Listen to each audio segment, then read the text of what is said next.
एकीकडे शेतकऱ्यांच्या मालाचा भाव मिळत नाही, तर दुसरीकडे जी खतं आहेत किंवा जे औषधं आहेत शेतीविषयक त्याचे बाजार भाव जे आहेत ते गगनाला भिडले आहेत. आज शेतकरी संगमनेर शहरामध्ये 5 वाजल्यापासून आंदोलन करतायत. त्याचं कारण म्हणजे युरिया जी खत आहेत, युरिया शेतकऱ्यांना मिळालेलं नाहीये. बफर स्टॉक असताना सुद्धा युरिया शेतकऱ्यांना मिळत नाहीत. काही आंदोलनकर्ते आपल्या सोबत आहेत, त्यांच्याशी बोलत. नेमकं तुम्ही कधीपासून बसलेत या ठिकाणी? काय मी सकाळी 7:30 वाजल्यापासून इथं आलेलो आहे. माझाच नंबर आपलं राजहंस जे स्टॉल आहे तिथं लागलेला आहे. माझ्या पुढे जवळजवळ 500-600 शेतकरी होते. 250-260 शेतकऱ्यांपर्यंत लाईन आली. तिथून पुढे हुल्लड व्हायला सुरुवात झाली आणि त्यांनी वाटप थांबवली. आता त्यांचं असं म्हणणं आहे की आमच्याकडे 15 टन माल विकायचा आहे आम्हाला फक्त युरिया, आणि बाकीचा माल हा जे खेडेगावातले कृषी सेवा केंद्र यांना द्यायचा आहे. पण शेतकी संघ ज्याप्रमाणे पारदर्शक वाटप करतो युरियाची, अशी पारदर्शक वाटप खेडेगावातले कृषी सेवा केंद्र करत नाहीत. त्याच्याबरोबर त्यांनी नॅनो युरियाची जोड लावली जाते, एखादं मॉलिक्युलचं 1919 जोड लावलेलं जातं, मकाची पिशवी जोड लावली जाते, किंवा एका युरियाच्या गोणी बरोबर 2 गोण्या दुसऱ्या 1919च्या घ्या, 24च्या घ्या, अशा पद्धतीनं विकल्या जातात. त्याकरता आम्हाला फक्त युरियाची एकच गोण पाहिजे. युरियाचं जे एका गोणीचं वाटप इथंच होतं, कुठं शेतकी संघामध्ये होतं. तर आमच्या सरकारला किंवा कृषी अधिकाऱ्यांना अशी विनंती आहे का शेतकी संघामार्फतच युरियाचं वाटप झालं पाहिजे. थोडंसं म्हणजे याच्यात वाटण्याच्या याच्यात किंवा लाईन मध्ये थोडीशी पारदर्शकता आणण्याची गरज आहे. वाटप झाली पाहिजे, जोड नकोय असं हा, आणि खेडेगावात जरी वाटप झाली तरी संघातच वाटप झाली पाहिजे, सगळीकडे वाटप झाली पाहिजे. फक्त जोड नकोय आम्हाला. 1400 रुपयाची गोण घ्यावं लागते आज. असं आहे सर. आता ठिकाणी तसंच आहे. राजापूरला देत नाही आम्हाला. आणि देत नाही हा, ते आणि प्रत्येक गावात हे रस आलेले पाहिजे सर. आता सध्या स्टॉक आहे इथे. राजापूरला आता सर्व ग्रामीण भागात स्टॉक आहे, पण ते जोड असल्याशिवाय युरिया देत नाही. 1400 रुपये कुणी म्हणतं सेवा केंद्रामध्ये ते देत नाही. 270 रुपयाची गोण घ्यायची. आता राजापूरला चालू आता जो स्टॉक जो आहे ज्या खेडेगावात असं आहे, एवढी जवळचे कळवणूक नातलगाचे शेतकऱ्यांची एवढी कळवणूक केली पाहिजे का? हा? 1400 रुपयाची गोण, त्याचे 270 रुपयाची गोण दे. चला राजापूरला दाखवतो तुम्हाला. असता गोडून भरलेले युरिया सोबत आणखी जोड औषध जे आहे ते घ्यावं लागतं आणि कुठेतरी शेतकऱ्यांची पिळवणूक होते असं दिसतंय.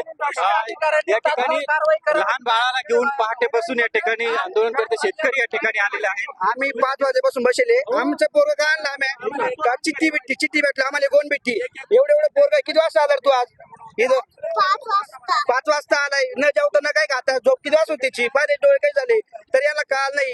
260 गोण्यांपर्यंत विकले, 240 गोण्या कुठे गेले? मग 300 गोण्या विकले.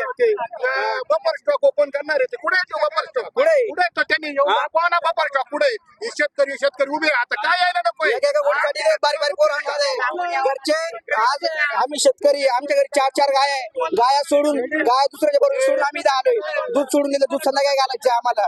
काय एक गोण भेटावा, गोण काय भेटावं? कधी मका चांगली हवा काय मका तुम्हाला चांगली खावं भेटला. पॉपकॉर्न तुम्हाला खायला लागतं ना, तर आम्हाला मदत पण करावं तुम्ही. आमचं असं म्हणणं आहे.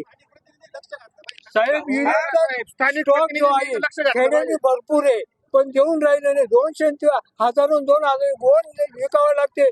त्यावेळेस 270 रुपयाची गोण आपल्याला मिळते. यांच्यावर कारवाई का होत नाही खेड्यांमध्ये?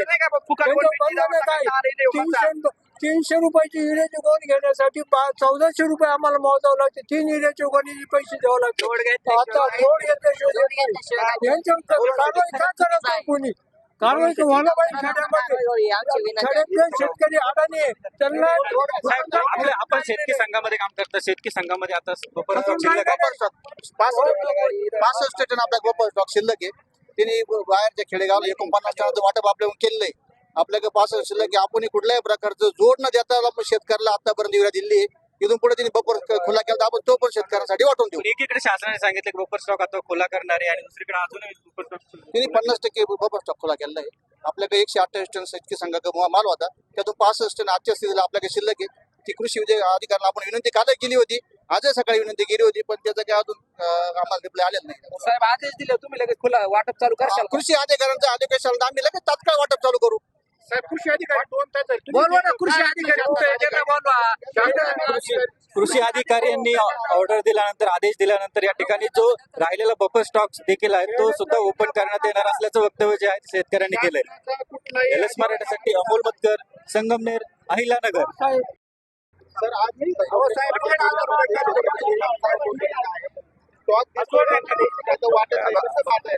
एक तर आता पिकं अशा वेळेवर आले आहे की ज्यावेळेस आता युरिया दिला पाहिजे त्याला वाढीसाठी. आता स्टॉक सुद्धा इथे केलेला आहे, शेतकी संघाकडे स्टॉक केलेला आहे, शास्त्रोकडे केलेला आहे, परंतु वाटण्याची परवानगी नाही. इथे शेतकरी पहाटे 5 आले, बाया माणसं आले, लहान पोरं घेऊन आले. आता त्यांना युरिया एक काय ठरवायचं ते ठरवून कोणी वाटण्याशिवाय दुसरा पर्याय नाही. आता नाही युरिया टाकणार, तुम्ही पिकाला कधी टाकणार आहे? एकंदर अवघड आहे सगळा व्यवस्थापन. आता आहे तो युरिया, आता शेतकऱ्याला त्याने दुसरा पर्याय नाही. शेवटी याच वेळ असते की त्यावेळेस युरिया सगळ्या पिकांना द्यावा लागतो. एक तर किमती वाढवून टाकण्यात, खतांच्या महामूर, त्याच्यामध्ये त्याचं शॉर्टेज, त्याच्यामध्ये नियोजन नाही, ही सगळी गोंधळाची अवस्था राज्यात आहे. देशात गोंधळच आहे, दुसरं काही नाही. दुर्दैवानं आता शेतकरी कृषीचे अधिकारी त्यांना मी सुद्धा सांगतोय की एवढे शेतकरी पहाटे 5 पासून बसले आहेत. आता 5-5 तास इतके महिला मंडळ बसल्यात, उपाशी तापाशी सगळे इथं आहेत. सरळ आता नियोजन करा, जे काही प्रमाण असेल तुमचं त्या पद्धतीनं त्यांचं समाधान करून द्या, एवढं स्पष्टपणे मी सांगतोय.